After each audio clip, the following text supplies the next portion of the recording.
ரொம்ப கலப்பா இருக்கியே, கொஞ்சம் நாவல் பழம் உழுக்கிறேன், சாப்பிடுறியா? பழுத்து இந்த பழத்துக்கு பழம் தேவையாப்பா? நீ சாப்பிட்டுதான் பாரு, நாக்குக்கு ரொம்ப ருசியா இருக்கும். என் நாவின் சுவையெல்லாம் அடக்கி ஆண்டு விட்டேனப்பா. பரவாயில்ல பாட்டி, கலப்பு தினமாவது கொஞ்சம் சாப்பிட்டு பாரு. சரி போடு. போடுறேன். உனக்கு சுட்ட பழம் வேணுமா, சுடாத பழம் வேணுமா?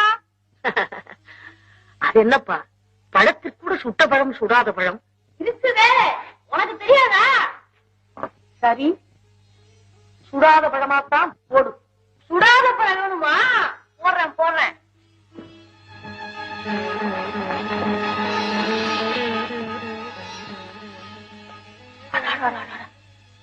பழமெல்லாம் மண் மண். என்ன பாட்டி, பழம் சுடுதா? முருகா, கருணை